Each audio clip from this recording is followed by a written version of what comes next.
I remember the smell of the paint most of all. It wasn't the clean, promising scent of a fresh start. It was the chemical, cloying odor of my own erasure. For 32 years, my study had smelled of old paper, pipe tobacco from my father's era, and the lemon oil I used on the mahogany roll-top desk my grandfather had hand-carved in Mtngin Chintram Haimutarm.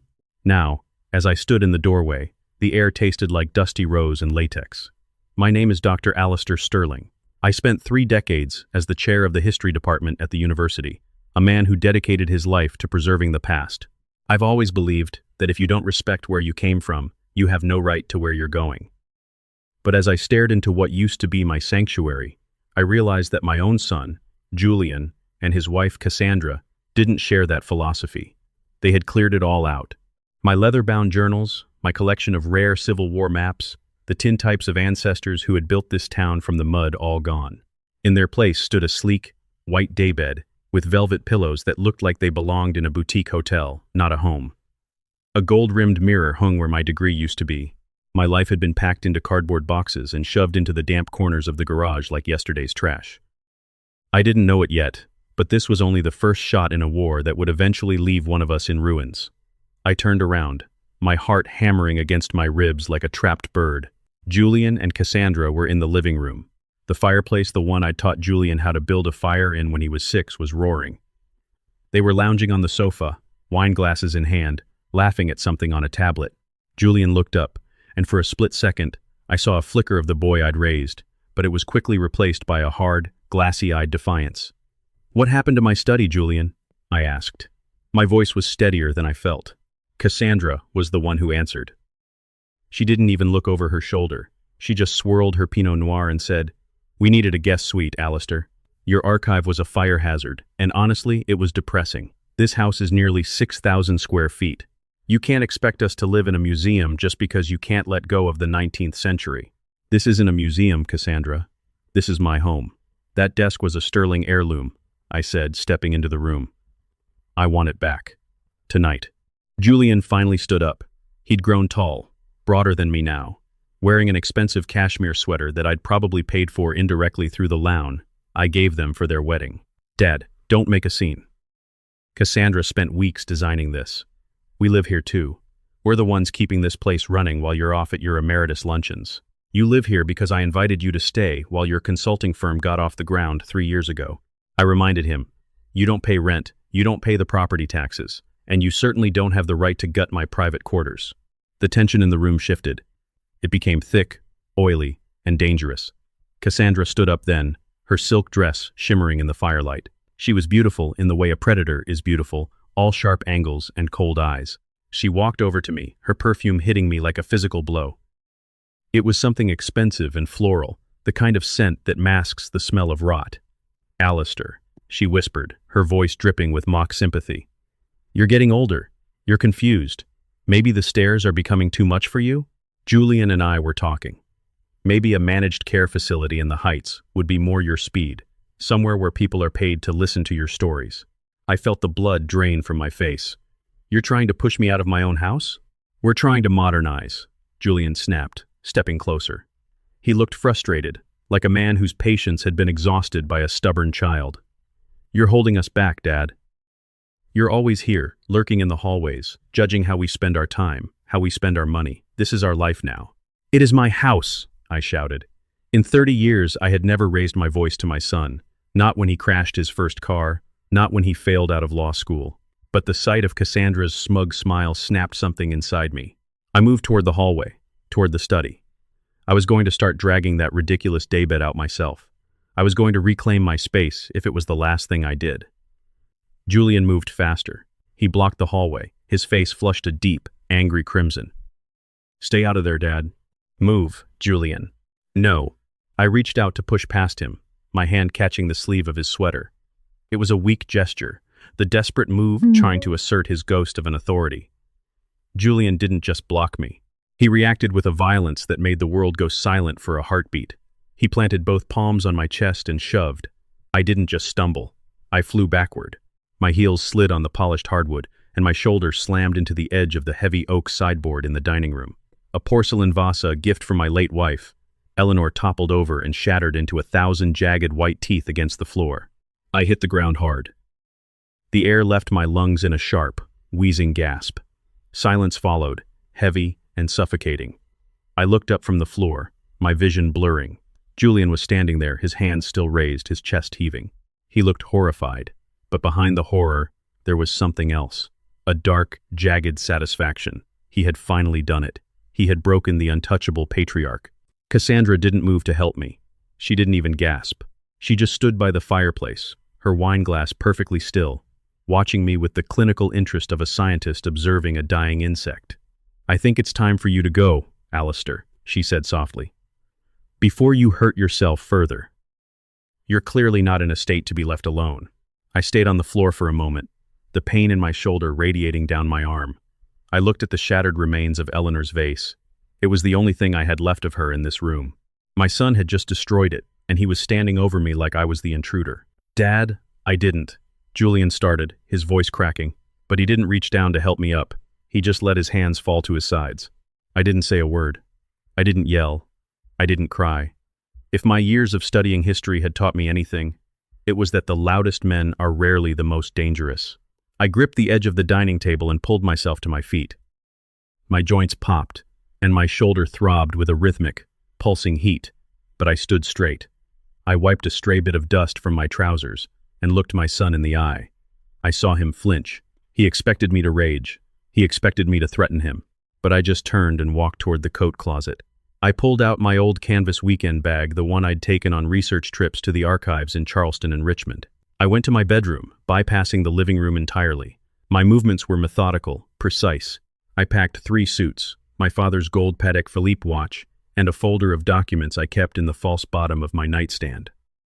Among those documents was the original deed to the Sterling estate, signed only by me and Eleanor.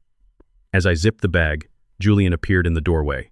He looked small now, dwarfed by the high ceilings of the room he so desperately wanted to own. "Where are you going?" he asked, his voice trembling with a mixture of guilt and lingering adrenaline. I didn't answer him. I walked past him, the bag heavy in my hand. I could hear Cassandra's voice trailing from the living room, loud enough for me to hear, intended for my ears. "Let him go, Julian. He has nowhere else to go. He'll be back by morning when he realizes the world doesn't care about a retired professor with a bruised ego. He'll come crawling back for a warm meal and a bed." I stopped at the front door. The heavy mahogany felt cold under my hand.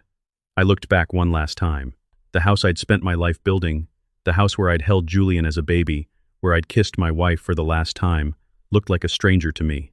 It was a hollow shell, occupied by people who didn't know the value of the ground they stood on. I stepped out into the night. The South Carolina air was thick with the scent of jasmine and approaching rain. I walked to my car, my shoulders screaming with every movement, and I drove. I didn't look in the rearview mirror. I pulled into the driveway of a small, craftsman-style bungalow 2 miles away. Arthur Miller, my oldest friend and a retired captain of the city police, was sitting on his porch, a glass of bourbon in his hand. He didn't ask questions when he saw me walking toward him with a limp and a suitcase. He just stood up and opened the screen door. "Alistair," he said, his voice a gravelly rumble, "you look like you've been through a war." "The war just started." "Arthur," I said, stepping into the warmth of his hallway, "I need a place to stay." "As long as you need." "What happened?" I looked at my hands. They were shaking now, the shock finally setting in. My son pushed me. He threw me out of my father's house.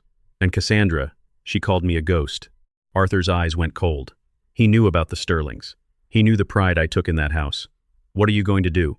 I sat down at his kitchen table, the weight of the last hour settling over me like a shroud. I thought about the shattered vase. I thought about the smell of the dusty rose paint erasing my history, and I thought about Cassandra's smirk. "I'm going to do what I've always done, Arthur," I whispered. "I'm going to research. I'm going to find the cracks in their foundation. And then, I'm going to pull the whole thing down on top of them." The next night, I sat at Arthur's window.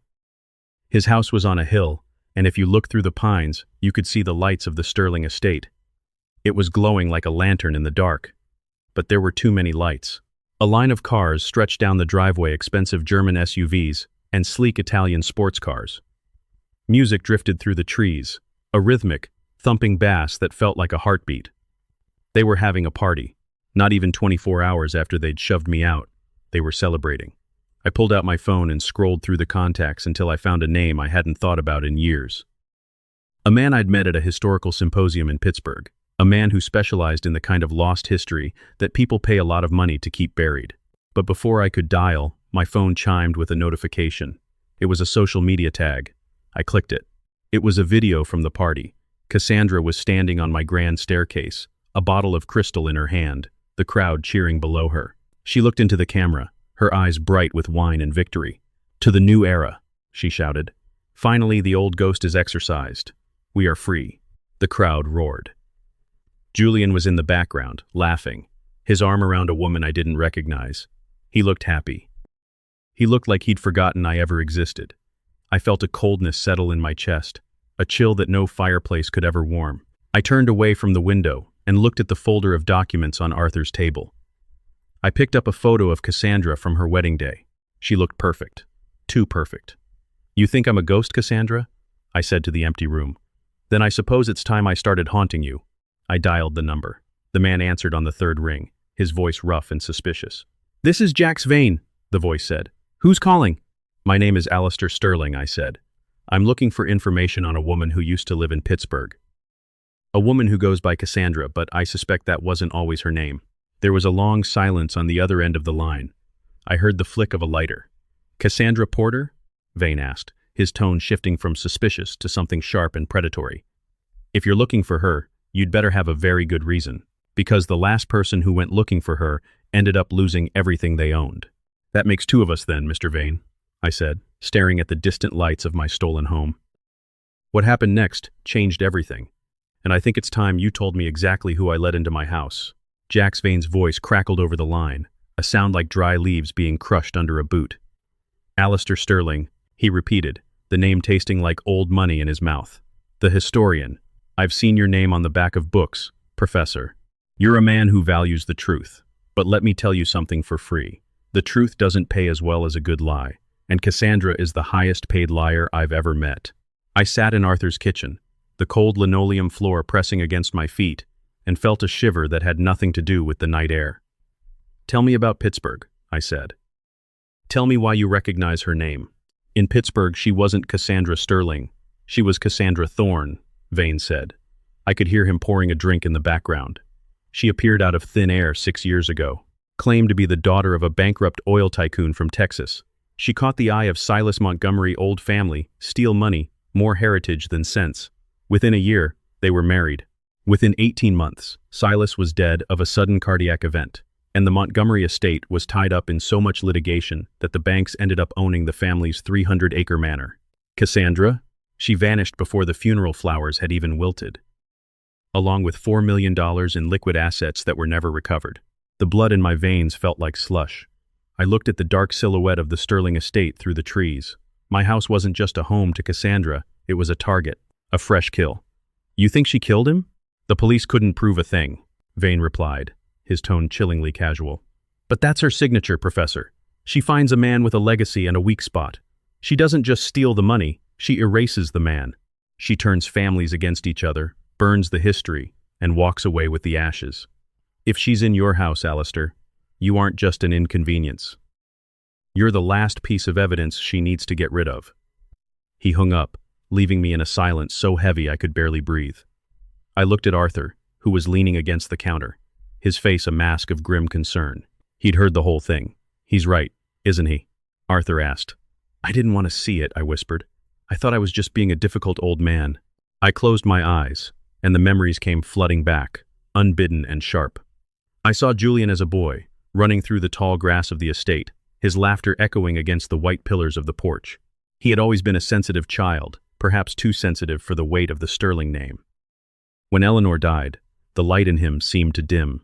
He looked for anchors in a world that felt too big, and I, buried in my research and my grief, hadn't noticed how desperately he was drifting. When he brought Cassandra home 4 years ago, I thought she was his anchor. She was vibrant, sharp, and seemingly devoted to him. But looking back now, the warning signs were flashing like red sirens in the dark. I remembered our first Christmas together. I'd brought out the Sterling Silver Service for 24, hand-engraved in London in the Motngin Tarm Trum Tarm Muis. Cassandra had touched the spoons with a strange, hungry intensity. "It's so heavy," she'd said. her voice a low purr. It's a shame it's hidden away in a cabinet. A legacy should be used, Alistair, not just guarded. I'd laughed it off then, thinking she was just admiring the craftsmanship. I didn't realize she was appraising the weight of her future haul. Then came the investments. Julian had always been a dreamer, but Cassandra turned his dreams into demands. He needed $200,000 to start Sterling Global Consulting. He needed another $100,000 for market research. Each time, he'd come to me with a rehearsed speech about building a future I'd be proud of. And each time, I saw Cassandra standing just behind him, her hand on his shoulder, her eyes fixed on my pen as I signed the checks. I didn't know it yet, but the consulting firm was a ghost. There were no clients, no offices, no market research. There was only a slow, steady drain on my retirement accounts, a siphon hidden behind a wall of fake invoices and Julian's desperate need to prove he was more than just the professor's son. "She's been grooming him, Arthur," I said, opening my eyes. The fire in the hearth had died down to a few glowing embers. She found the crack Eleanor's death left in him, and she drove a wedge into it. "And now she's using him as a shield," Arthur added. "He pushed you, Alistair. That's the part I can't get past. Your own blood put his hands on you for a woman he's known for 5 minutes in the grand scheme of things." I stood up, my shoulder throbbing with a dull, insistent ache. Julian is weak, but he's not a monster. He's a victim who thinks he's a victor. But Cassandra is the architect. I walked back to my suitcase and pulled out the legal folder. I'd spent my life analyzing patterns in history, looking for the small, overlooked details that changed the course of nations. I began to look at my own life with the same clinical detachment. I found a document I'd signed 6 months ago. At the time, Cassandra had told me it was a simple power of attorney for healthcare, something to ensure they could help me if I had a stroke or a fall. I'd been in the middle of grading final exams, exhausted and distracted. I'd skimmed it, seen the legal headers, and signed. But as I held the paper under Arthur's kitchen light, I saw the truth. It wasn't just healthcare. It was a broad, durable power of attorney that gave Julian, and by extension, Cassandra, full access to my primary brokerage accounts. They hadn't just been asking for loans. They had the keys to the vault. And then I saw the second page. A document I didn't remember signing at all. A transfer on death deed for the Sterling estate. My signature was there, at the bottom, but the ink was slightly different. The A in Alistair had a tiny tremor that wasn't mine. "They forged it," I whispered, the air in the room suddenly feeling very thin. "They didn't just want me out. They wanted the house legally settled before I even realized I was gone." "That's a felony, Alistair," Arthur said, his voice dropping into his old captain register. "We can take this to the DA tomorrow. We can have them in cuffs by noon." "No," I said, a strange, cold clarity settling over me. "The DA will take months. They'll hire expensive lawyers with my money. They'll drag it out, claim I'm senile, claim I signed it and forgot. They'll paint me as the confused old man. Cassandra already told the neighbors, I am." I looked out the window again. The party at the estate was still going. I could see the flash of a strobe light in the ballroom. My ballroom, where Eleanor and I had danced on our wedding night. "If I go to the police now, I might get my money back in 10 years, I said. "But I'll lose the house. They'll strip it bare before the first court date. They'll sell the silver, the paintings, the history. They'll burn the Sterling name to the ground just to stay warm." I turned back to Arthur. "I need to play this differently. I need to let them think they've won. I need them to feel so secure that they start making mistakes." "What are you thinking?" "Cassandra thinks I'm a ghost? Fine. I'll be the ghost. I'll be the thing that bumps in the night. I'll be the memory they can't escape." I spent the next 3 days in Arthur's spare room, but I wasn't resting. I was working. I used my emeritus access to the university's private databases. I traced the money. I found the consulting firm's bank records, or rather, the lack of them. Everything was being funneled into a private offshore account in the Cayman Islands under a name that made my heart stop. Montgomery Holdings. Montgomery. The name of the man who had died in Pittsburgh. She wasn't even hiding it from herself. It was a trophy. But the most chilling discovery came on the third night. I was looking through the local property tax records, checking to see if they'd attempted to file the forged deed yet. They hadn't. They were waiting for something. Then I saw it. An application for a historical demolition permit. My breath hitched. The Sterling estate was a registered landmark, but there were loopholes for structural instability. They were claiming the foundation was crumbling. They weren't just trying to live in my house. They were planning to tear it down and subdivide the 12 acres of prime South Carolina real estate into a luxury housing development. Sterling Heights, the application called it. They were going to bulldoze my history to build cookie-cutter mansions for people who wouldn't know a sterling from a stone. The anger I felt wasn't the hot, impulsive rage of the night I was pushed. It was a deep, tectonic shift, a cold, black sea of resolve. I had spent my life teaching that the past is a living thing. Now, I was going to prove it. I picked up the phone and called Jax Vane again. "Vane," I said when he answered, "I need a favor. And I need you to get me something from Pittsburgh." "What do you need, Professor?" "I need the medical examiner's report on Silas Montgomery, the one that was never made public. And I need to know the name of the man who served as Cassandra's private security back then. A man named Silas usually doesn't die of a heart attack at 42 without a little help." "That's a dangerous game, Alistair," Vane warned. "You're digging up a grave that's been cold for a long time." "History is just a collection of graves, Mr. Vane," I said. "I'm just deciding which one to open first." I hung up and walked into the living room. Arthur was watching the news, but he turned when I entered. "You look different, Alistair. You look like you've found something." "I found the end of the story, Arthur," I said. "But first, I have to go back to the beginning." I spent the next hour telling Arthur about the demolition permit. His face went from pale to a thunderous red. "They're going to destroy the house?" "Julian knows how much that place means to you. He knows it's the only thing you have left of Eleanor."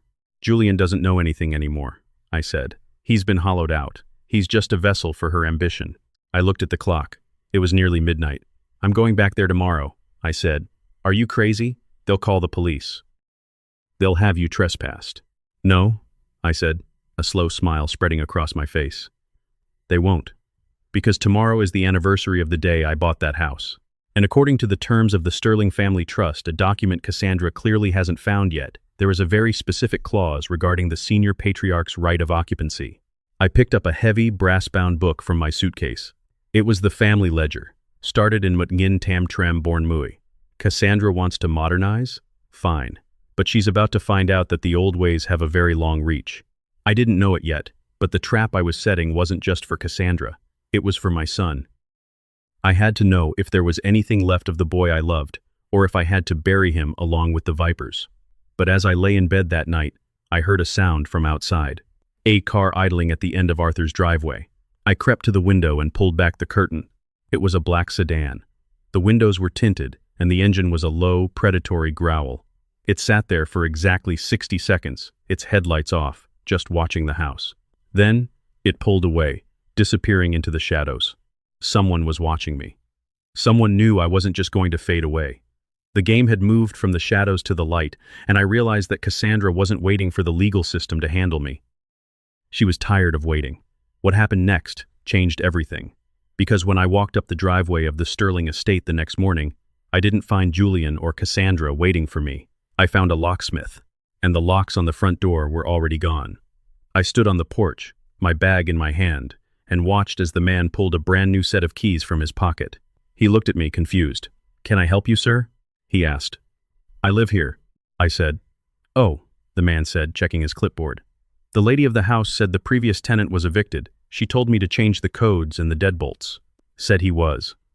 Unstable. I looked past him, through the glass of the side light.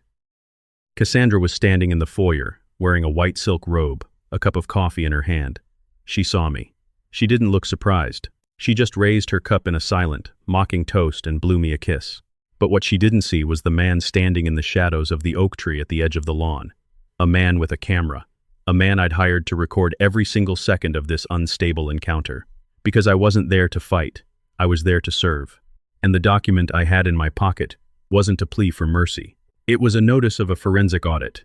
"Change the locks, son," I said to the locksmith, my voice loud enough for Cassandra to hear through the glass. "But you might want to make an extra set, because by the end of the week, I'm the only one who's going to be allowed inside." The cliffhanger wasn't the locks. It was the look on Cassandra's face when she saw who was sitting in the passenger seat of the car that pulled up behind me. It was a man she hadn't seen in 6 years.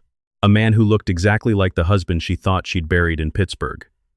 The man in the passenger seat didn't move. He didn't have to. His mere silhouette was enough to turn Cassandra's victory toast into a frozen tableau of terror.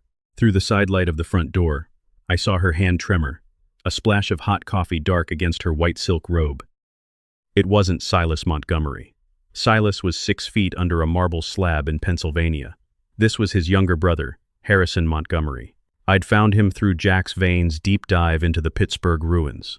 Harrison had spent the last 5 years in a state of quiet, burning rage, watching his family's legacy sold off at auction, while the woman who'd catalyzed their ruin vanished into the night. I'd called him 2 nights ago. It was a short conversation. "Mr. Montgomery," I'd said, "I have something that belongs to you, or rather, I have the person who took it." Harrison stepped out of the car now. He was leaner than his brother, his face etched with the kind of hard, old money cynicism that only comes from losing a fortune. He stood next to me on the porch, looking up at the grand columns of the Sterling estate. "Nice place, Alistair," Harrison said, his voice a smooth, dangerous baritone.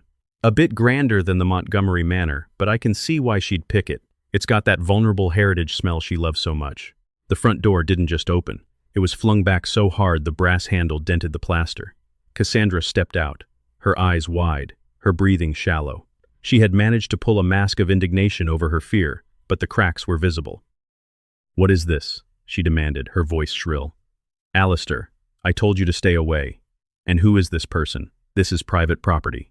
"Actually, Cassandra," I said, pulling a leather-bound folder from my bag, "per the Sterling Family Trust of Mutngin Chin Trum Numui Born, as the senior patriarch, I retain a lifetime right of occupancy regardless of title transfers, provided the estate remains a residential dwelling. And as for my guest, I believe you've met Harrison. He's here to discuss some outstanding business regarding your previous consultancy in Pittsburgh." Cassandra's gaze flicked to Harrison, then back to me. The locksmith, sensing the air had become toxic, gathered his tools and backed away down the steps. "I don't know what you're talking about," she hissed. "Julian, get out here!" My son appeared behind her. He looked like he hadn't slept in 48 hours. His eyes were bloodshot, his hair unkempt.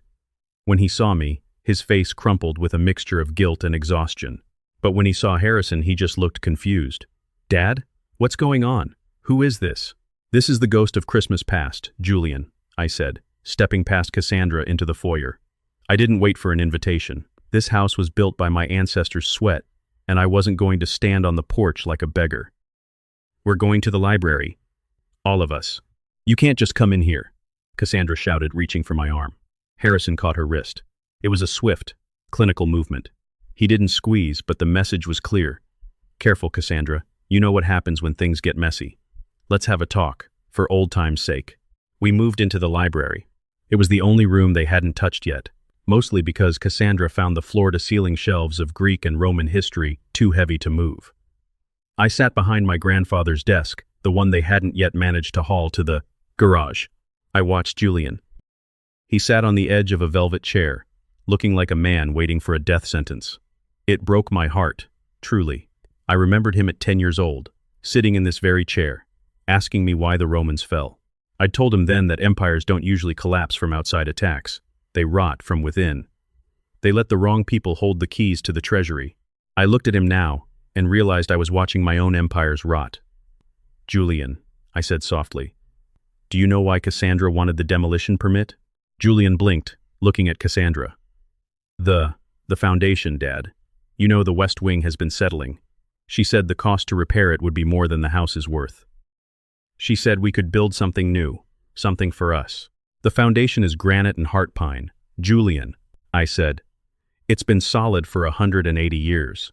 She didn't want to build a home for you. She wanted to subdivide the land.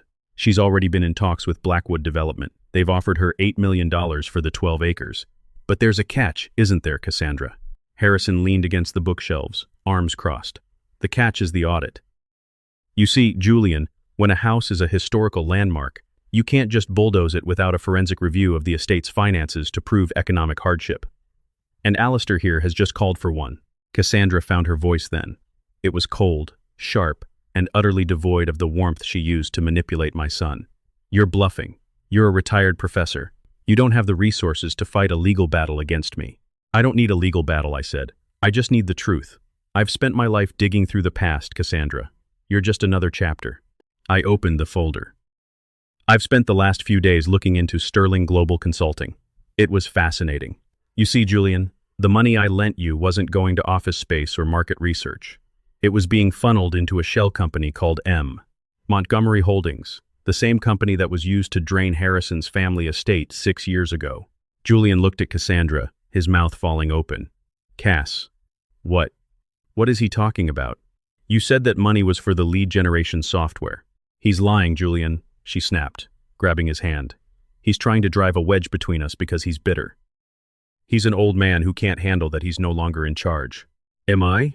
I pulled out a set of bank statements Jax Vane had managed to procure through unconventional channels.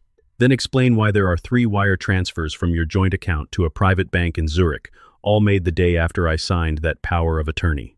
Julian grabbed the papers. I watched his eyes scan the numbers. I watched the moment the lie he'd been living in finally shattered. It was a physical thing, a shudder that went through his whole body. You told me that money was for the taxes, Julian whispered. You said Dad was behind on the property taxes and we had to pay them secretly so he wouldn't be embarrassed. I was protecting us, Cassandra yelled, her composure finally breaking. She turned on me, her face contorted with rage. You think you're so smart, Alistair? You think you can just bring this loser from Pittsburgh here and scare me? I have your signature on that deed. I have the power of attorney. This house is mine. You're just a guest who's overstayed his welcome. The signature is a forgery, Cassandra, I said calmly. And I have the original deed right here, the one you thought you'd destroyed. I pulled out a yellowed piece of parchment. It wasn't the deed. It was something much more dangerous. What is that? Julian asked. It's a letter, I said. Found it in the back of the garage, tucked inside a box of your old college textbooks. It's dated 6 months before you and Cassandra even met. I looked at Cassandra. For the first time, her face went utterly, deathly pale. It's a letter from Cassandra to a man named Silas Thorne, her brother, or so she called him. In it, she describes a mark she's found in South Carolina, an old professor with a prestigious estate and a weak-willed son. She literally wrote out, "The blueprint for your life, Julian." She planned this before she even knew your middle name. I didn't know it yet, but the letter was the tip of the iceberg. What I'd found in that garage was a meticulously curated file on our family bank balances, health records, even Eleanor's obituary. Cassandra hadn't stumbled into our lives. She had hunted us. Julian stood up, the chair screeching against the floor. He looked at Cassandra like she was a stranger. You picked me? Like a target? Julian, honey, listen to me. Did you? He roared. Cassandra didn't answer. She didn't have to. The silence in the library was the sound of a trap snapping shut. I want her out, Julian said, turning to me. His voice was thick with tears, but there was a new, jagged edge to it. Dad, I'm so sorry. I'm so sorry. Please, I want her out of this house. I looked at my son. This was the moment I'd been waiting for, the moment of his awakening. But as a historian, I knew that a cornered predator is the most dangerous kind. Cassandra didn't cry. She didn't beg. She just straightened her robe and looked at the 3 of us with a terrifying, blank expression. You think it's that easy? She asked. You think you can just say get out and I'll vanish? I've spent 3 years of my life in this boring, dusty house with you people. I've earned this estate, and if I can't have it, no one will. She turned and walked out of the library, her heels clicking rhythmically on the hardwood. Where is she going? Harrison asked, his hand going to the pocket of his coat. She's going to get her things, Julian said, sinking back into the chair. Let her go. Just let her leave. But I knew Cassandra. I knew the history of women like her. They don't leave quietly. What happened next changed everything. We heard the sound of a heavy engine roaring to life in the driveway, not Cassandra's sleek Mercedes. It was the sound of something much larger. I ran to the window and pulled back the heavy velvet curtains. A massive yellow bulldozer was idling at the foot of the driveway. Behind the wheel was a man I recognized from the demolition permit, one of Blackwood's contractors. And Cassandra was standing on the porch, waving him forward. She's doing it now, Harrison whispered. She's not waiting for the permit. She's going to claim it was an accident, a miscommunication with the contractor. The bulldozer began to move, its steel treads grinding into the gravel I'd raked by hand every spring. It wasn't heading for the West Wing. It was heading straight for the library. I didn't know it yet. But Cassandra had one more secret buried in the house. A secret that would make the demolition of the Sterling estate look like a mercy killing. As the bulldozer blade dipped low, aiming for the foundation of the room we were standing in, I saw something in the dirt that the treads had churned up. Something white. Something that looked like bone. I realized then that Cassandra hadn't just been planning to destroy the house. She had been using the demolition to cover up what she'd already done in the basement. "Julian," I screamed, grabbing him by the shoulder. "The basement! What did she have the contractors doing in the basement last month?" But before he could answer, the first impact hit. The library walls groaned, and the sound of shattering glass filled the air. The cliffhanger wasn't the house falling down. It was the fact that as the wall crumbled, we saw what was hidden behind the 19th century brickwork. It wasn't just a foundation. It was a secondary, hidden vault. And the door was already standing wide open. The sound of 19th century brickwork being pulverized by 10 tons of steel is a sound I will never forget. It's not just a crash. It's a groan of agony, the scream of a structure that has held the weight of a family's joy and sorrow for nearly 2 centuries finally giving up the ghost. Dust, fine and gray as bone meal, erupted into the library, coating the spines of my Greek histories and blurring the edges of the room. I didn't think. I moved. "Julian, get back." I lunged for my son, grabbing the back of his cashmere sweater and hauling him away from the shelving units as they began to topple. Harrison Montgomery was already on his feet, his face a mask of cold, focused fury. He didn't look at the crumbling wall. He looked through the opening, his eyes fixed on the man in the yellow cab outside and the woman standing on the porch, orchestrating the murder of my home. As the bulldozer pulled back its blade for a second strike, the dust began to settle. And that was when we saw it. The wall hadn't just collapsed into a pile of rubble. The impact had shattered a false facade of modern drywall and brickwork in the corner of the library, revealing a cavity that shouldn't have existed. It was a secondary, hidden vault, built into the very foundation of the Sterling estate, likely during the dark years of the Reconstruction, when the Sterling patriarchs hid their silver from marauders. But it wasn't silver that caught the light. Inside the vault were dozens of black plastic crates, the kind used for industrial storage. One of them had been crushed by a falling beam, its contents spilling onto the floor. I saw jewelry-heavy gold necklaces, diamond-encrusted watches, and emerald rings that didn't belong to my late wife Eleanor. Beside the jewelry were stacks of bound documents, passports with different names but the same face, Cassandra's face. "My God," Harrison whispered, stepping toward the hole in the wall. He reached down and picked up a heavy, silver-backed hairbrush that had rolled to his feet. He turned it over, his thumb tracing the initials engraved on the handle. "MM. That was Silas's mother's," Harrison said, his voice trembling.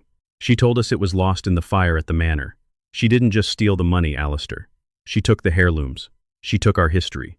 I didn't have time to process the sheer scale of her kleptomania. The bulldozer engine roared again, a guttural, predatory sound. The contractor, a man named Miller who had done work for me years ago, looked pale and panicked through the glass of the cab. He hadn't expected people to be in the room. He hadn't expected to be committing a crime in broad daylight. I didn't wait for him to hit us again. I scrambled through the shattered wall, ignored the jagged edges of brick that tore at my suit, and burst out into the South Carolina sun. "Stop," I screamed, my voice cracking with a raw, primal energy I didn't know I still possessed. I stood directly in front of the bulldozer's treads, my arms spread wide. "Stop this machine, Miller, or so help me, you'll be answering for murder before the sun goes down." The bulldozer lurched to a halt, the blade vibrating inches from my chest. Miller cut the engine, the sudden silence ringing in my ears like a physical blow. "Dr. Sterling?" Miller yelled, leaning out of the cab. The lady said the house was condemned. She said the owner authorized an emergency teardown of the West Wing. I am the owner," I roared, gesturing to the ruins of my library. "And you have just destroyed a protected historical landmark and nearly killed my son. Get off that machine. Now." I turned my head and saw Cassandra. She was still on the porch, but the triumphant mask had slipped. Her face was a twitching mess of desperation and calculation. She saw the vault. She saw the crates. She knew the secret she'd been hiding the trophies from her previous victims was now sitting in the open for the world to see. "Alistair, you're hysterical," she shouted, though her voice lacked its usual icy control. "Miller, he's not the owner. The deed was transferred. Don't listen to him, he's senile. Finish the job." But Miller wasn't a killer. He saw Harrison and Julian climbing through the rubble. He saw the look on my face. He jumped down from the cab, leaving the keys in the ignition, and began walking toward his truck at the end of the driveway. I'm out of this. You people are crazy." Cassandra ran down the porch steps, her silk robe fluttering behind her like the wings of a moth. "Miller, Get back here. I've already paid you $20,000. You finish what we started." She wasn't looking at me. She was looking at the black crates. She lunged for the opening in the wall, her hands clawing at the air. She looked like a woman possessed, a dragon trying to reclaim her hoard. Julian stepped out from the ruins, his face streaked with dust and tears. He stood between Cassandra and the vault. "Don't touch them," he said. His voice was quiet, but it held a gravity that stopped her in her tracks. "Julian, honey," she said, her voice instantly shifting back to that honeyed, manipulative purr. "The old man is trying to frame me. Those aren't mine. He must have put them there to make it look like I'm a thief. He's been planning this for weeks, Julian. He wants to take me away from you." Julian looked down at the hairbrush in Harrison's hand. He looked at the passport spilling out of the crushed crate, the one that said Sarah Jennings, with Cassandra's smiling face. "You told me you were an orphan," Julian said, his voice hollow. "You told me you didn't have a single photo of your parents because they died in a flood. Then why is there a locket in that crate with a picture of a couple who looks just like you? It's an antique. I bought it because it reminded me of them." "Enough, Cassandra," I said, stepping toward her. My shoulder was screaming, my clothes were ruined, and my house was bleeding brick and mortar, but for the first time in years, I felt like the master of the Sterling estate again. "The game is over. Harrison has already called the local sheriff, and Jax Vane is currently uploading the digital footprint of M. Montgomery Holdings to the FBI's financial crimes portal. You aren't just going to lose this house. You're going to lose your freedom." Cassandra's eyes flicked around the yard. She saw Miller's truck disappearing down the road. She saw Harrison watching her with a predatory stillness. She saw Julian, her shield, her mark, looking at her with nothing but disgust. She didn't beg. She didn't cry. She did something much more chilling. She laughed. It was a low, dry sound that started in her throat and escalated into a full, manic peal of amusement. She looked at me, and her eyes were as black and cold as the bottom of a well. "You think you've won, Alistair?" she asked, wiping a stray tear of laughter from her cheek. "You think you can just put me in a cage and go back to your dusty books and your precious memories? You're a historian. You should know that you never have the whole story." She reached into the pocket of her robe and pulled out a small, silver thumb drive.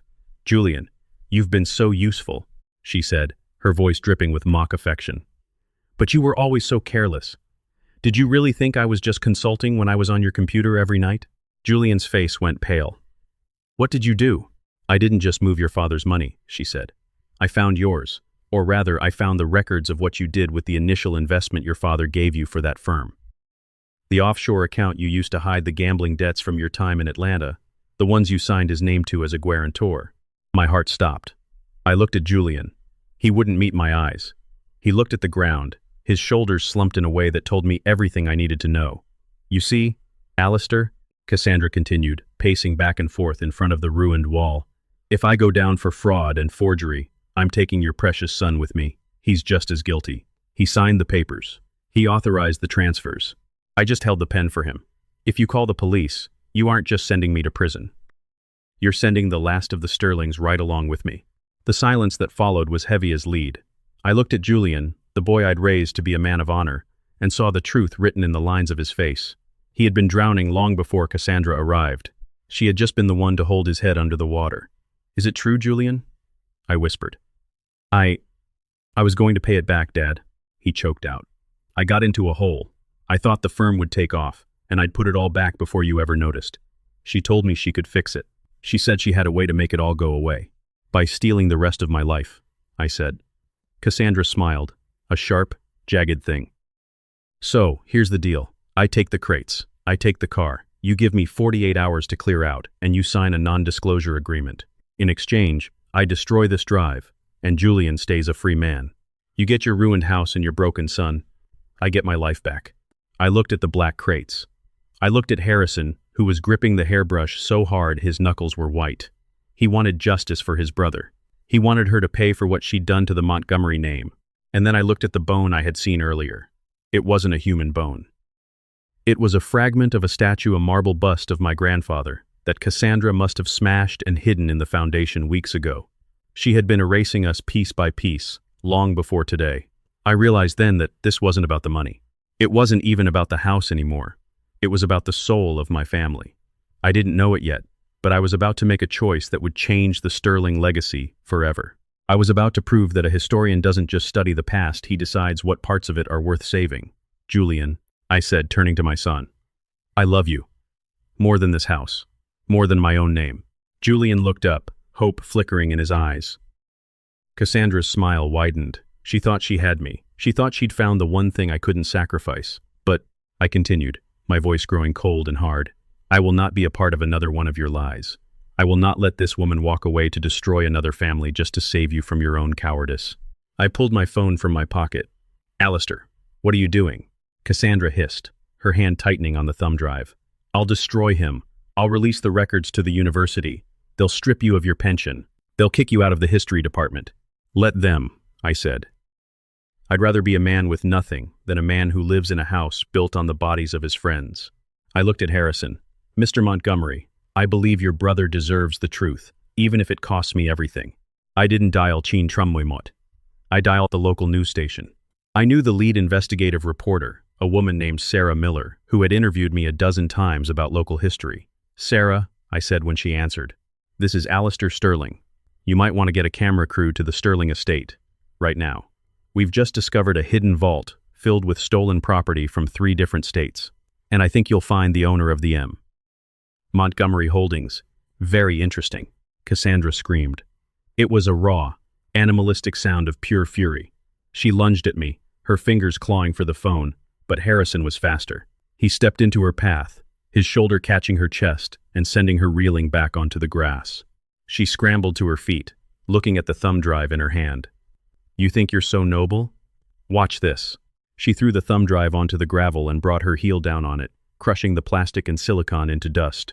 There, it's gone. Your son is still a thief, Alistair, and now you have no proof to clear him. I looked at the crushed drive, then back at Cassandra.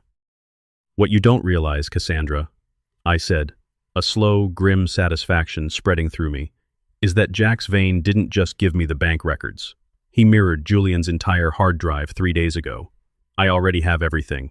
The gambling debts, the forgeries, and the evidence of how you manipulated him into signing them. I looked at Julian. He was shaking, his face buried in his hands. The truth is coming out, Julian, I said. All of it. We're going to go to the police together. We're going to tell them everything. You're going to face the consequences of what you did, but you're going to do it as a Sterling, not as her puppet. Cassandra backed away, her eyes darting toward the driveway. She realized she was out of moves. She realized the ghost wasn't just haunting her, he was dragging her into the light. But as she turned to run toward the back of the property, a black sedan pulled into the driveway, blocking her path. It wasn't the news crew. It wasn't the police. It was Silas Blackwood, the man from the development company. And he didn't look like he was there to talk about luxury housing. He stepped out of the car, a heavy, thick-set man with eyes like flint. He looked at the ruined library, then at Cassandra. You told me the old man was dead, Cassandra, Blackwood said, his voice a low, dangerous rumble. You told me the title was clear. I've already put $2 million into the escrow for this development. Where's my money? I didn't know it yet, but Cassandra hadn't just been stealing from the past. She had been stealing from the most dangerous man in the state's present. The cliffhanger wasn't the secret in the vault. It was the fact that Blackwood reached into his jacket and pulled out something that wasn't a contract. I don't like being lied to, Blackwood said, walking toward her. What happened next changed everything. Because as Blackwood closed the distance, the first sirens began to wail in the distance. And Cassandra, realizing she was caught between the law and a monster, did the only thing she knew how to do. She pointed at me. He has it, she screamed. The money. Alistair has the escrow funds. He's been hiding them in the vault. Blackwood's gaze turned to me, and for the first time in my life, I realized that some histories are written in blood. The look in Silas Blackwood's eyes wasn't just anger. It was the cold, calculating hunger of a wolf that had been promised a meal and found an empty plate. He didn't care about the history of the Sterling family, the shattered 19th century brickwork, or the fact that my son was weeping in the dirt. He cared about $2 million that had vanished into the ether, and Cassandra had just pointed the finger directly at my chest. I stood my ground, though my heart was hammering a frantic rhythm against my ribs. The sirens were closer now, a low wail echoing through the ancient oaks that lined the driveway, but they felt a lifetime away. Between me and safety stood 10 tons of yellow steel and a man who looked like he'd buried more than just foundations in his time. Is that right, Professor? Blackwood asked. his voice a low, gravelly rasp that seemed to vibrate in the humid afternoon air. He took a step toward me, his heavy boots crushing the white marble fragments of my grandfather's bust. "You've been playing the martyr while sitting on my escrow. I don't care how many books you've written. Nobody steals from me." "She's lying, Blackwood," I said, my voice surprisingly steady. "Look at the vault. Look at the crates. She's been hoarding stolen goods from 3 different states. You're just the latest in a long line of men she's bled dry." "I don't see any money in those crates, Professor," Blackwood countered, his gaze flickering toward the black plastic bins spilling out of the ruin. "I see jewelry. I see papers. I see a lot of things that aren't my $2 million. Cassandra saw her opening. She was a virtuoso of chaos, and she knew exactly which string to pull. She rushed to Blackwood's side, her silk robe torn and stained with gray dust, looking every bit the victim she was pretending to be. She grabbed his arm, her eyes wide and wet with fake terror. "He moved it, Silas. Last night," she cried. "He knew you were coming. He's been obsessed with keeping this house, and he told me he'd use your money to tie the estate up in legal battles for the next 20 years. He said he'd make sure you never saw a cent of it back." I looked at her, truly seeing the monster behind the mask. She wasn't just trying to escape anymore. She was trying to ensure my total destruction. If Blackwood believed her, the police wouldn't arrive in time to save me from whatever justice he decided to dispense. "Julian," I said, turning to my son, Tell him who really had access to the accounts." Julian looked up, his face a mask of agony. He looked at Cassandra, then at Blackwood, then at me. The boy I had raised was caught in the middle of a nightmare, and for a second, I saw him waver. He was terrified of Blackwood, and he was still under the residual spell of the woman who had ruined him. I don't know," Julian stammered, his voice breaking. "The accounts. They were all a mess. Cassandra handled the transfers. She said it was all legal." "You coward," Harrison Montgomery hissed, stepping forward beside me. He held up the silver hairbrush, a silent testament to Cassandra's true nature. "Blackwood, look at her. Look at what she did to my brother. She's a professional. She doesn't leave money in vaults. She puts it in offshore accounts where you can't reach it. If you let her walk away now, that money is gone forever." Blackwood's flinty eyes shifted to Harrison, then back to the vault. The sirens were at the gates now. Blue and red lights began to flash against the white pillars of the house, casting long, distorted shadows across the lawn. 2 patrol cars swept up the driveway, gravel spraying as they braked hard behind Blackwood's sedan. Sheriff Miller, no relation to the contractor, stepped out of the lead car, his hand resting habitually on his belt. He was a man who had lived in this county his whole life, a man who had attended my lectures and once asked me to help him trace his family tree. But as he looked at the ruined library and the bulldozer, his expression was strictly professional. "What in the name of God is going on here, Alistair?" the sheriff asked, his eyes scanning the scene. "Sheriff, thank God," Cassandra sobbed, stumbling toward him before anyone could stop her. "He's gone mad. Dr. Sterling, he tried to kill us. He ordered the demolition while we were inside, and he's stolen millions from this man." The sheriff looked at me, then at the bulldozer. "Alistair, is that true?" "Check the demolition permit, Sheriff," I said, pointing toward the porch. "It's in her name, and look in that vault. You'll find enough stolen property to keep the FBI busy for a decade." The next hour was a blur of flashing lights and shouted questions. The news crew arrived shortly after the police, their cameras rolling as they captured the skeletal remains of the library. Harrison was talking to a deputy, showing him the hairbrush and the contents of the black crates. Blackwood was being held at a distance, his lawyers already on their way, his eyes never leaving me. But the real betrayal was yet to come. As the deputies began to catalog the items in the vault, one of them called the sheriff over. They had found a small locked metal box tucked behind the plastic crates. It wasn't black. It was a dull, industrial gray, and it had the Sterling family crest embossed on the lid. "Alistair," the sheriff said, his voice dropping an octave. "Is this yours?" "It's an old family lockbox," I said. "It's been in that foundation for decades. It should contain historical documents, maybe some old gold coins." "Open it," the sheriff commanded. I reached into my pocket and pulled out the small brass key I'd carried on my ring for 40 years. My hands were shaking as I knelt in the dirt and fitted the key into the lock. I expected to see the yellowed birth certificates of my grandfathers. I expected the past. What I found was the present. The box was stuffed to the brim with neatly banded stacks of $100 bills. On top of the money was a single document, a signed agreement between Alistair Sterling and Blackwood Development. acknowledging receipt of $2 million in escrow funds for the sale of the Sterling estate. The signature at the bottom was mine. It wasn't the shaky forgery I'd seen on the deed. It was perfect. The ink was fresh, the A sharp and clear. "I didn't sign this," I whispered, the words feeling like ash in my mouth. "It's all there, Silas," Cassandra yelled from the back of the patrol car where she was being questioned. "I told you. He was going to take the money and run. He staged this whole thing, the discovery of the vault, the call to the news, just to make it look like I was the thief so no one would look at him." I looked at the money, then at my son. Julian was staring at the lockbox with a look of pure, unadulterated horror. "Dad?" he whispered. Did you take the money?" "No, Julian. You know I didn't. But as the sheriff took the lockbox from my hands, I realized the depth of the trap Cassandra had set. She hadn't just been stealing, she had been planting. She knew about the hidden vault, because she had been the one exploring the house while I was at the university. She had found the family lockbox, she had learned my signature, and she had spent months preparing this final, crushing blow.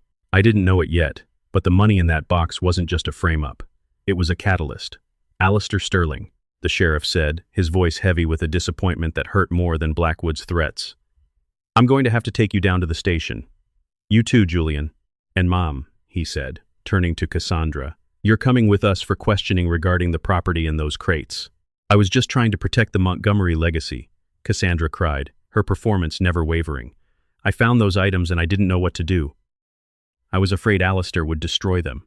As they led me toward the car, my shoulder throbbing and my world collapsing, I caught a glimpse of Jack's Vane standing at the edge of the woods. He hadn't left. He was watching the whole thing through a pair of binoculars.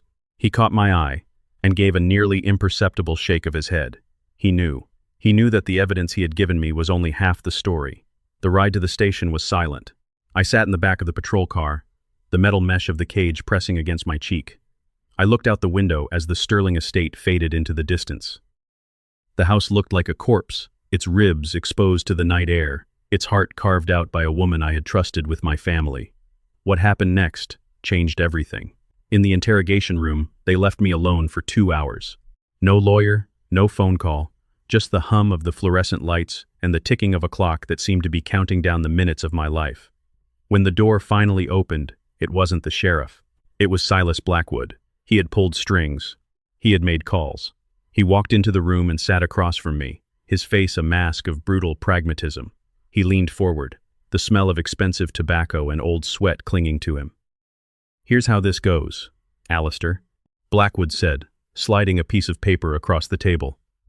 "The sheriff found my money in your box. Your signature is on the contract. In this state, that's enough to put you away for 20 years for grand larceny and fraud." "I didn't do it, Silas," I said, my voice rasping. "I don't care," Blackwood snapped. "I don't care if you did it, if your son did it, or if that witch did it. I want my development. And I want it now." He tapped the paper. It was a final, irrevocable transfer of the Sterling estate to Blackwood Development. "You sign this," Blackwood whispered, "and the money in that box disappears before it's officially logged into evidence. The sheriff gets a call saying it was a misunderstanding, a private arrangement. You walk out of here a free man.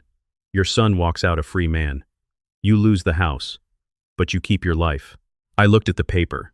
This was what it all came down to. 2 centuries of history, my wife's memory, my father's legacy, all traded for a few years of freedom in a world that would always think I was a thief. "And Cassandra?" I asked.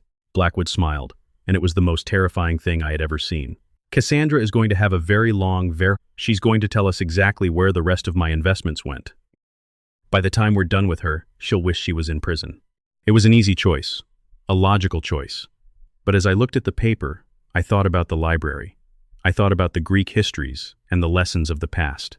I thought about the fact that once you give a man like Blackwood what he wants, you never truly get your freedom back. You just become another ghost in his machine. "I won't sign it," I said. Blackwood's expression didn't change, but the air in the room seemed to drop 10 degrees. "Then you're a fool, Professor. You're going to die in a cell, and I'll get the house anyway when the bank forecloses on your legal fees." He stood up and walked toward the door. "Think about it. You've got until morning. After that, the money goes on the record, and the Sterling name becomes a punchline." He left, the heavy steel door slamming shut with a sound like a tomb closing. I sat in the dark, my mind racing. I needed a miracle. I needed a piece of history that Cassandra hadn't found, a detail she had overlooked in her rush to ruin me. And then, I remembered. 6 months ago, when I was cleaning out the attic, I had found an old, hand-cranked film projector and a series of canisters labeled Eleanor, Summer Mutngin Chin Trum Chin Tarm. I had watched them once, a grainy, flickering window into a happier time. But there was one canister I hadn't opened. It was tucked into the back of the chest, wrapped in oilcloth. I had put it in the library, on the very bottom shelf behind the volumes of Gibbon's Decline and Fall. The bulldozer had hit the west wall. The library was in ruins. But that specific shelf was on the interior wall, the one reinforced with heart pine. I didn't know it yet, but that film wasn't a home movie. It was a confession. My wife had known something about the Sterling estate, something about the hidden vault that went back generations. I needed to get back to that house. I waited until the guard changed at midnight. I knew the layout of the station I had consulted on the historical preservation of the building years ago. There was a service tunnel that led from the basement to the old courthouse next door, a relic of the days when prisoners were moved away from the eyes of the public. I didn't know if I had the strength to do it. My shoulder was a knot of agony, and I was an old man in a suit that was more dust than fabric. But as I looked at the security camera in the corner of the room, I saw a flicker of movement. The screen on the wall, usually reserved for displaying evidence, suddenly blinked to life. It wasn't a police feed. It was Jax Vane. He was sitting in a dark room, his face illuminated by the glow of a dozen monitors. "Professor," he whispered through the speaker, "the back door is unlocked. You have 20 minutes before the sheriff returns from his dinner break. There's a car waiting 2 blocks east." "Why are you helping me, Vane?" I asked. "Because," Vane said, a grim smile touching his lips, "I hate seeing a good story ended by a bad writer. And Cassandra, she's getting sloppy. She forgot that you aren't just a historian. You're a Sterling. And Sterlings don't just study the past. They survive it." I stood up, the chair scraping against the floor. I walked to the door and pulled. It swung open. I didn't know it yet, but as I stepped into the hallway, I wasn't just escaping jail. I was stepping into the final, bloodiest chapter of the Sterling legacy.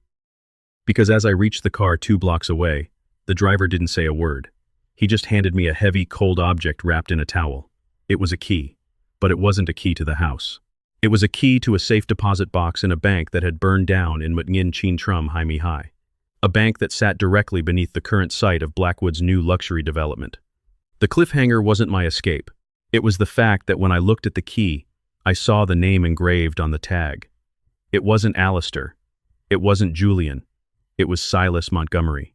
The man Cassandra had buried in Pittsburgh wasn't just her husband, he was her partner. And he wasn't as dead as everyone thought. The weight of the key in my palm was cold, a heavy, jagged piece of brass that felt like it carried the gravity of a tombstone. Silas Montgomery. The name was a ghost that had haunted every word Harrison spoke, a man who was supposed to be resting under a marble slab in Pennsylvania.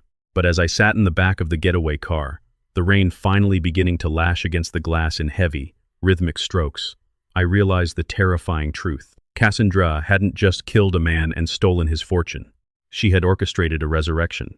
"The bank," I whispered, my voice rasping against the humid air. "The one that burned in Mutngin Chin Trum Haimui High." It wasn't just a fire, was it? The driver, a shadow in a dark hoodie, didn't turn around. He just steered the car through the winding back roads of the Low Country, avoiding the main arteries where the sheriff's sirens were likely still screaming. "History is a series of layers, Professor," the driver said, and I recognized the voice. It wasn't Jax Vane. It was someone younger, sharper. Sometimes you have to burn the top layer to hide what's breathing underneath. I looked at the key again. If Silas Montgomery was alive, then Harrison wasn't just a grieving brother, he was a pawn in a much larger game. And Cassandra wasn't a lone predator. She was part of a partnership that spanned decades. I thought back to the library, to the hidden vault, and the bone I had seen. My mind raced through the archives of my own memory.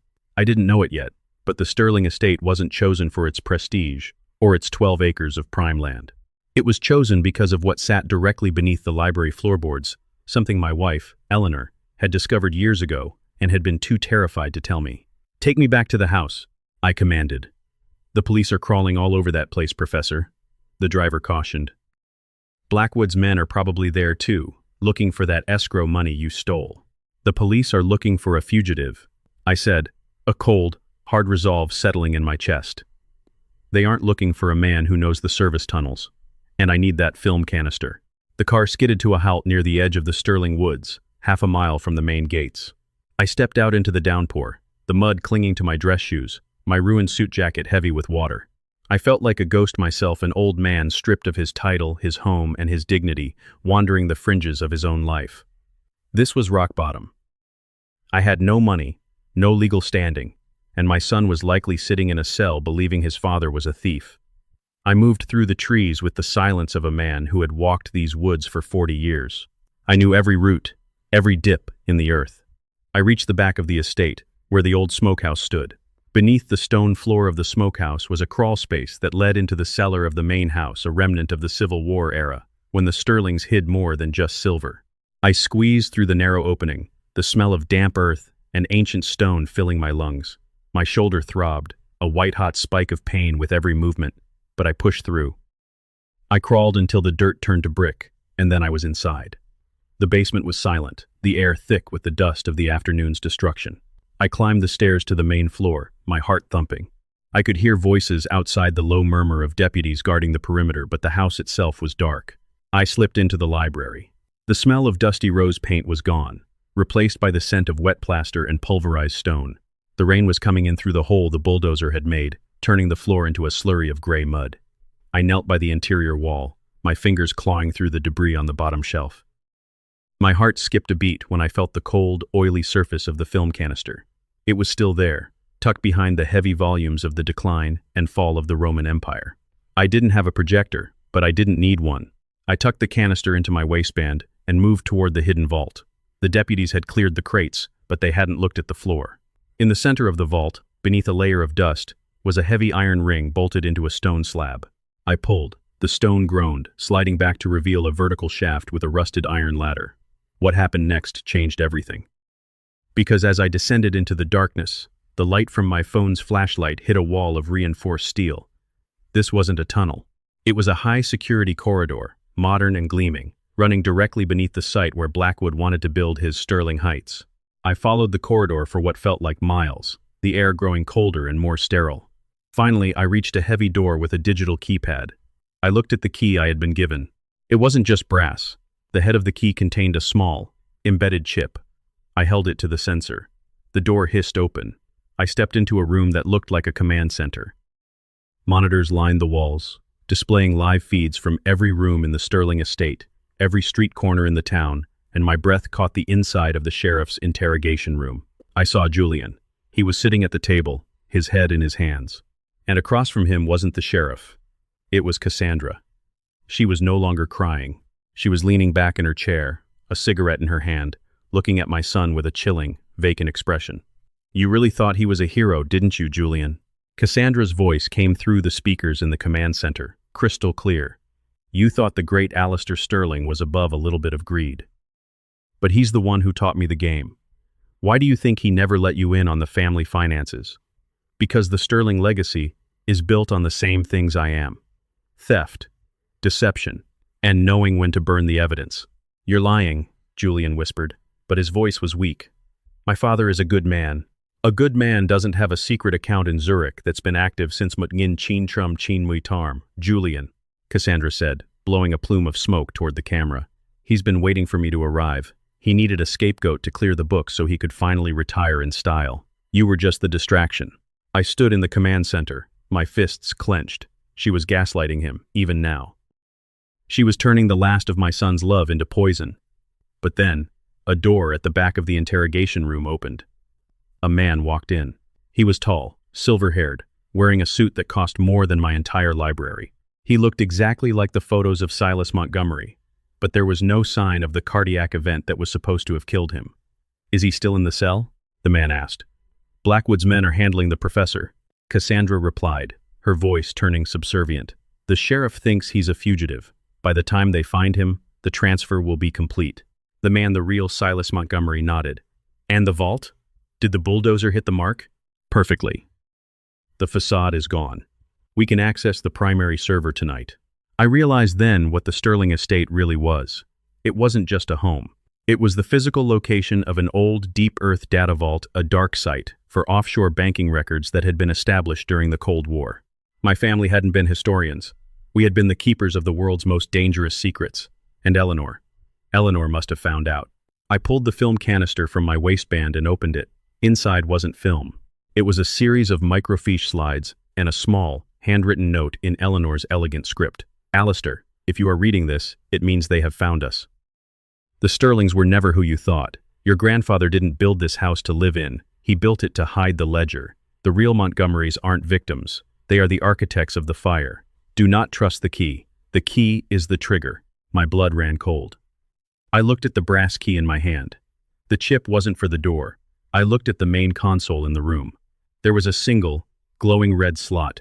I didn't know it yet, but I was standing in the center of a trap that had been set 60 years ago.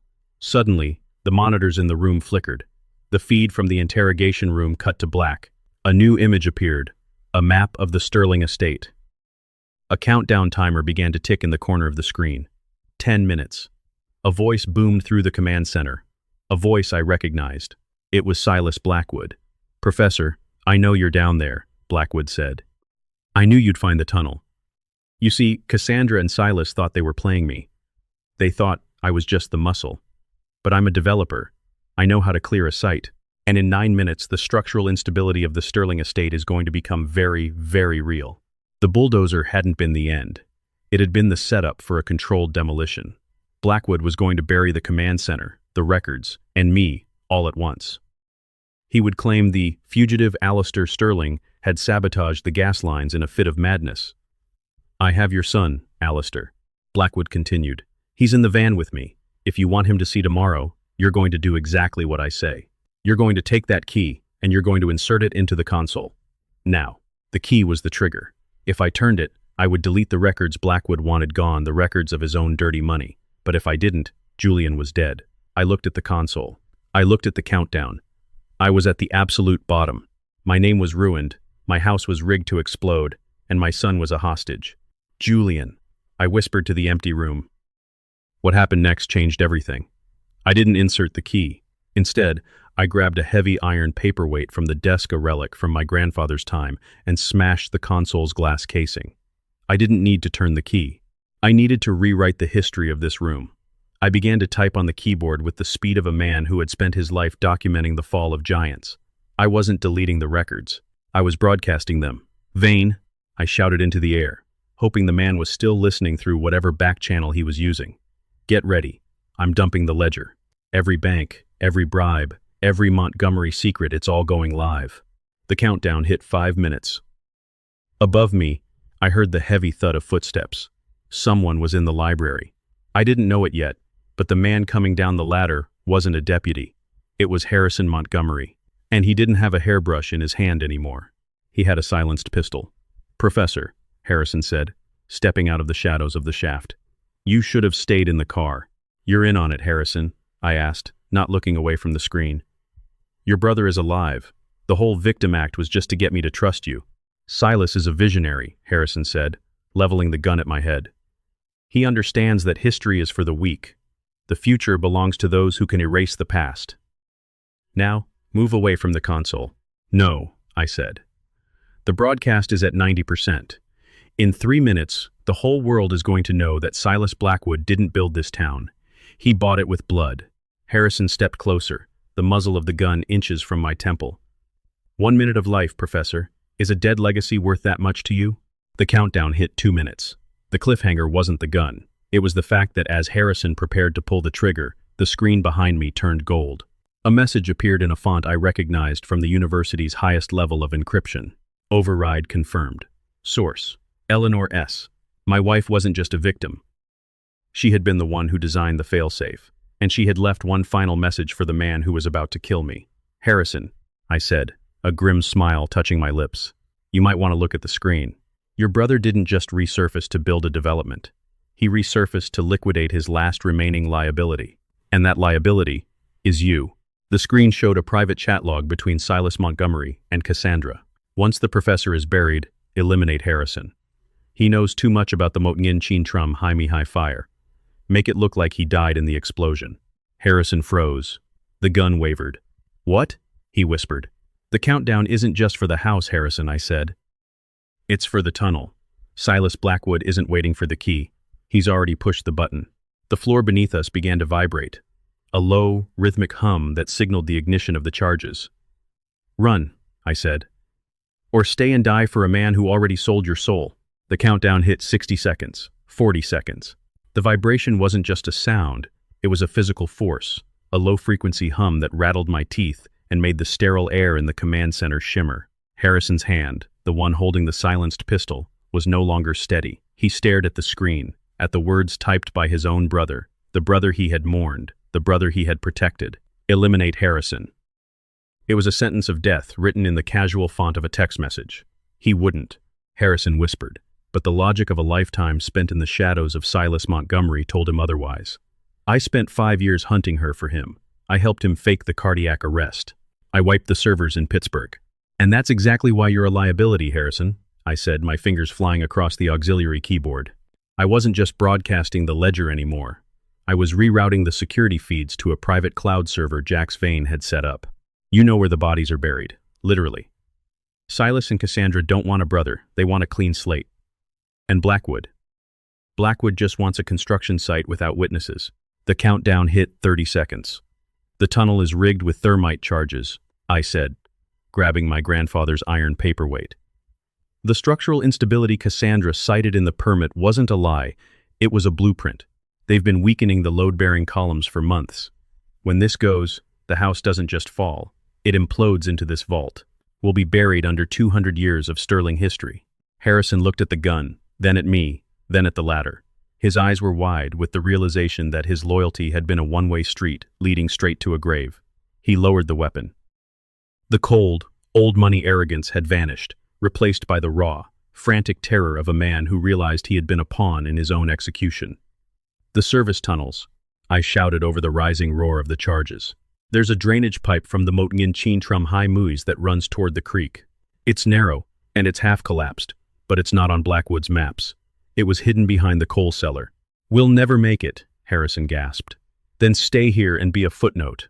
I lunged for the back door of the command center, the one that led into the deepest parts of the foundation. 20 seconds. We ran. My shoulder was a white-hot scream of agony, and every breath felt like inhaling ground glass. We scrambled through the dark, the flashlight on my phone cutting a frantic path through the damp, narrow corridors. Behind us, the command center began to groan. I heard the first of the charges blow. A muffled thud-thud-thud sent a shockwave through the earth, throwing us against the stone walls. This way! I pulled back a rotted wooden panel, revealing a hole barely wide enough for a man. The air was thick with the smell of sulfur and ancient dust. I shoved myself into the pipe, the cold, stagnant water soaking through my clothes instantly. Harrison was right behind me, his heavy breathing echoing in the confined space. We crawled, our fingers tearing against the rough concrete, the world above us beginning to scream. 10 seconds. I didn't know it yet, but as I clawed my way toward the faint glimmer of moonlight at the end of the pipe, the Sterling estate, the crown jewel of the Low Country, was beginning its final descent. 5, 4, 3. We burst out of the pipe and tumbled into the muddy bank of the creek, just as the earth shook with a violence that felt like the end of the world. A massive, hollow roar erupted from the hill. I turned just in time to see the white pillars of the Sterling estate tilt inward. The roof collapsed first, a plume of gray dust and orange sparks shooting into the rainy night sky. Then, the walls gave way. The grand library, the ballroom, the portraits of my ancestors, and the command center filled with the world's dirty secrets were swallowed by the earth in a single, crushing instant. Silence followed. Not a peaceful silence, but a heavy, ringing void. I lay in the mud, gasping for air, watching the dust settle over the ruins of my life. The Sterling estate was gone. 2 centuries of prestige, erased in a controlled demolition. I was a fugitive. My son was a hostage, and I had nothing left but the clothes on my back and a microfiche slide tucked in my waistband. I had hit rock bottom, and in the darkness of that creek bed, something inside me finally broke. The professor, the historian, the man of letters. He died under the rubble of that house. They're gone, Harrison wheezed, sitting up in the mud. He looked at the smoking crater where the house had stood. They did it. They actually did it. No, I said, standing up. My voice was different now. It was cold. It was the voice of a man who had seen the end of history and decided to write a sequel. They started it, but they didn't finish the broadcast. I pulled out my phone. It was cracked, the screen a spider web of light, but it was still functional. I had one notification. A message from Jax Vane. Ledger Live. Bornwe von Trum of the files decrypted. Every major news outlet in the country just got a front-row seat to the Montgomery-Blackwood offshore network. The FBI is scrambling. Blackwood's assets are being frozen as we speak. The money is gone, Harrison, I said, showing him the screen.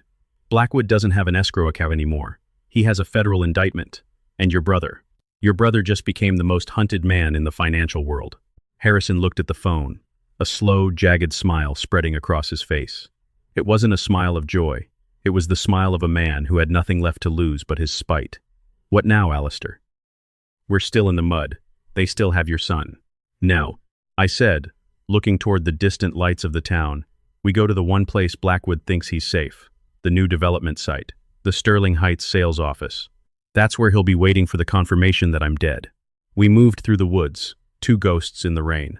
Harrison didn't ask questions. He followed me with the grim determination of a man seeking a blood debt. We reached the perimeter of the Blackwood construction site, a scarred patch of earth where the luxury mansions were supposed to rise. In the center sat a high-end mobile trailer, lights blazing, guarded by two of Blackwood's private security detail. I didn't know it yet, but the final reversal was already in motion. We watched from the shadows as a black SUV pulled up to the trailer. Silas Montgomery stepped out, followed by Cassandra. She was wearing a new coat, her hair perfectly coiffed, looking as though she hadn't just orchestrated the destruction of a landmark. They were laughing. Then, Blackwood emerged from the trailer.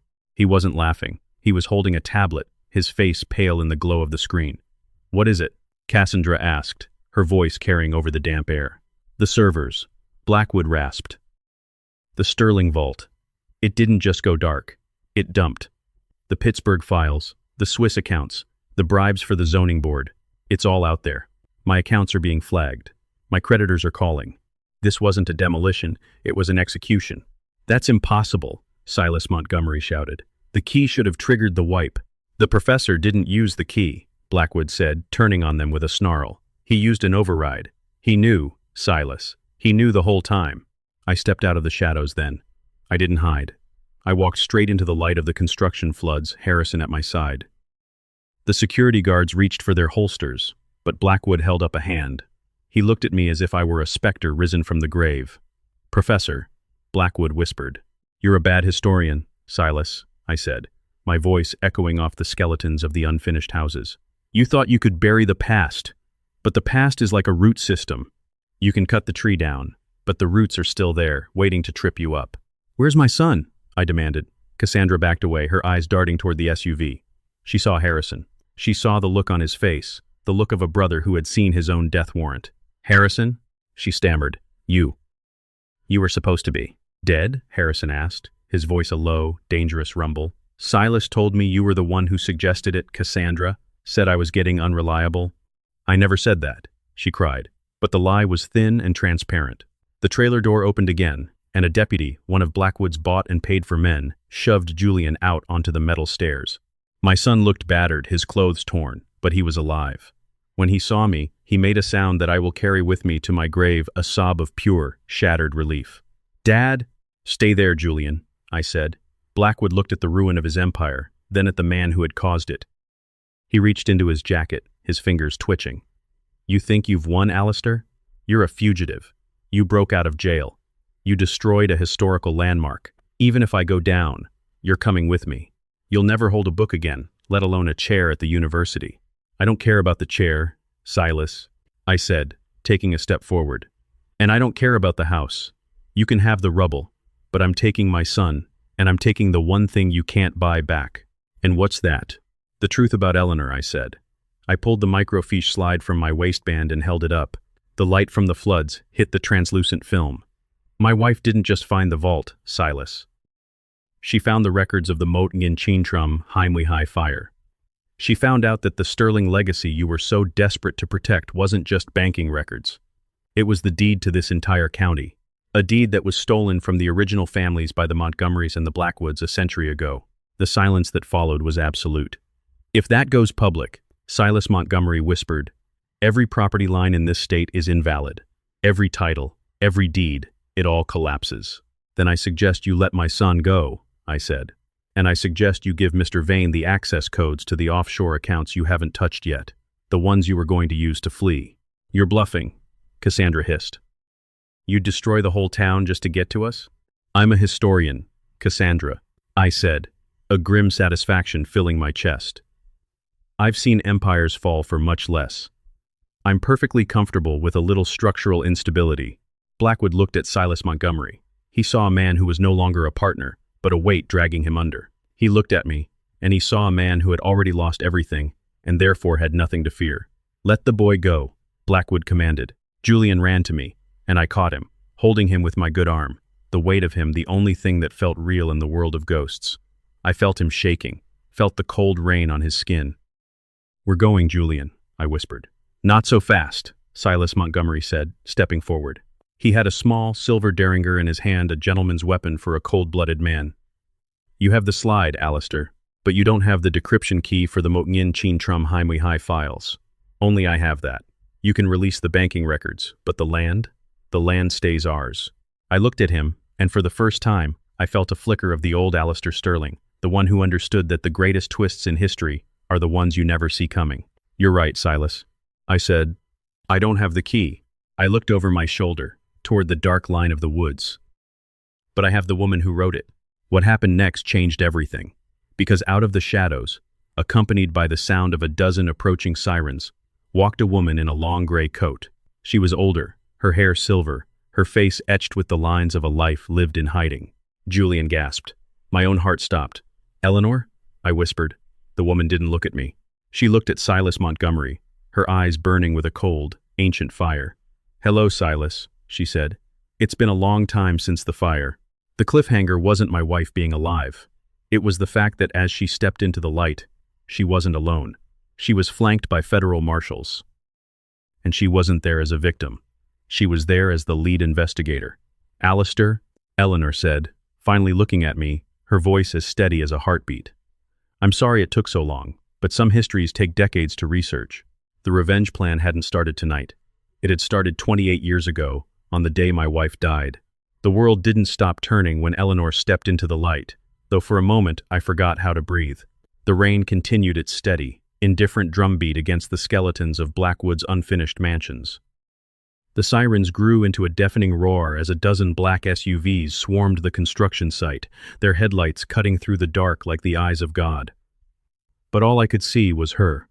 She looked older, the soft lines around her eyes etched by decades of secrets I hadn't been allowed to share.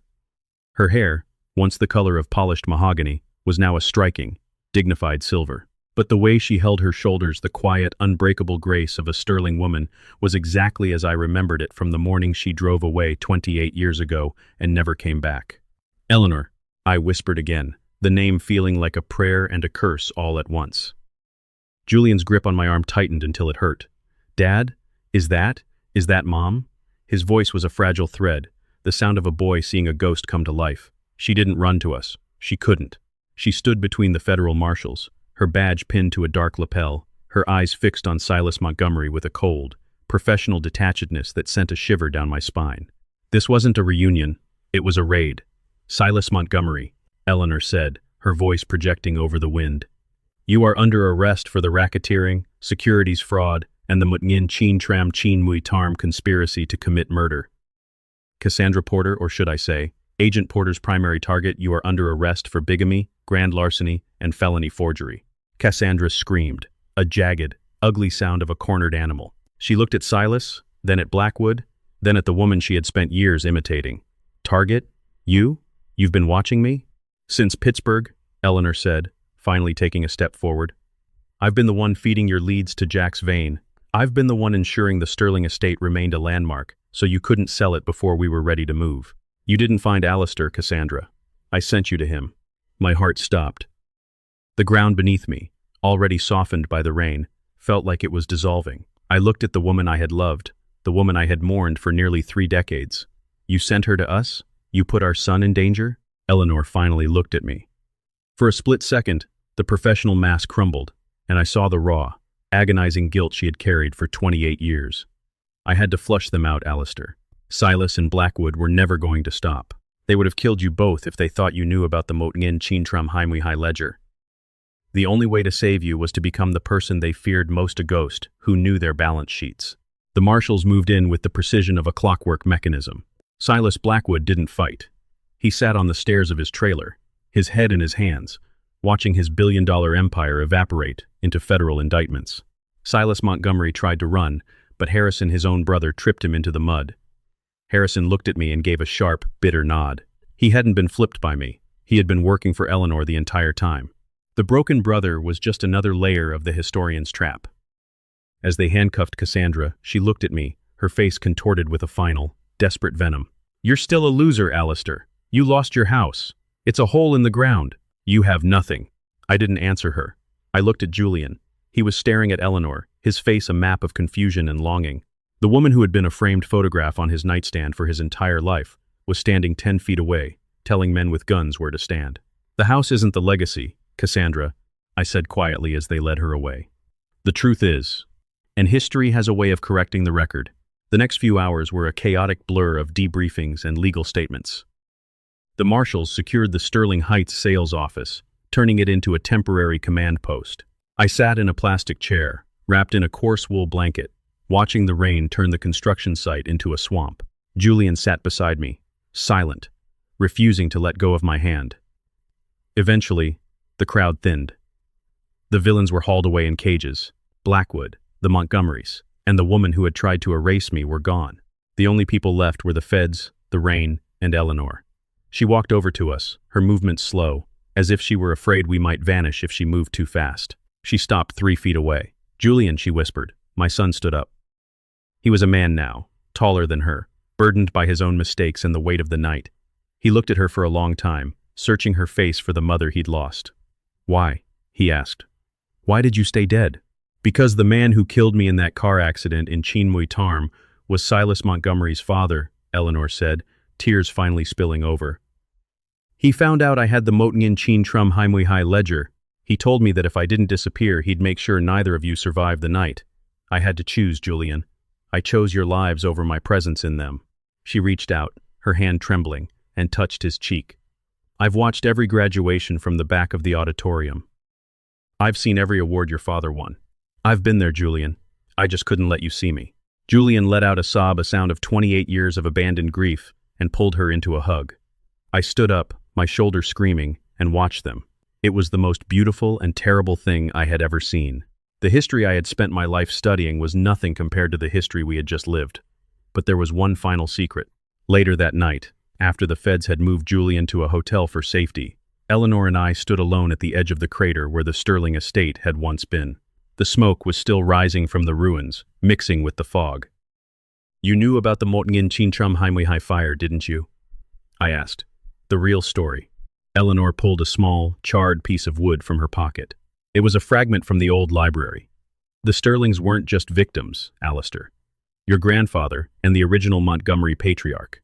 They were partners. The fire wasn't just a land grab. It was an insurance scam that funded the building of this estate.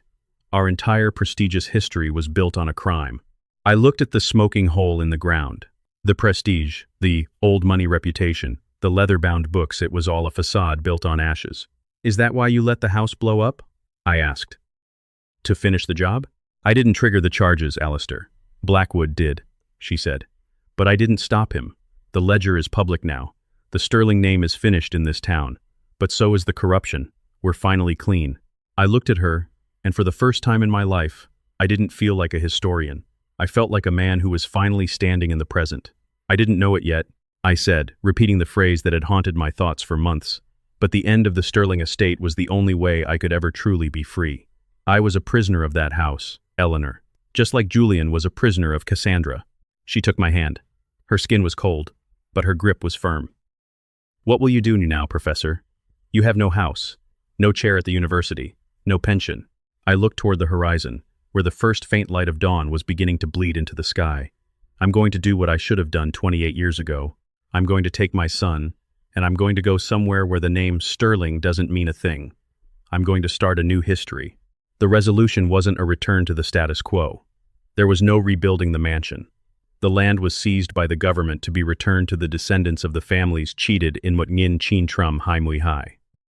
Julian faced a year of probation and community service for his involvement in the gambling debts, a light sentence given his cooperation in bringing down Blackwood.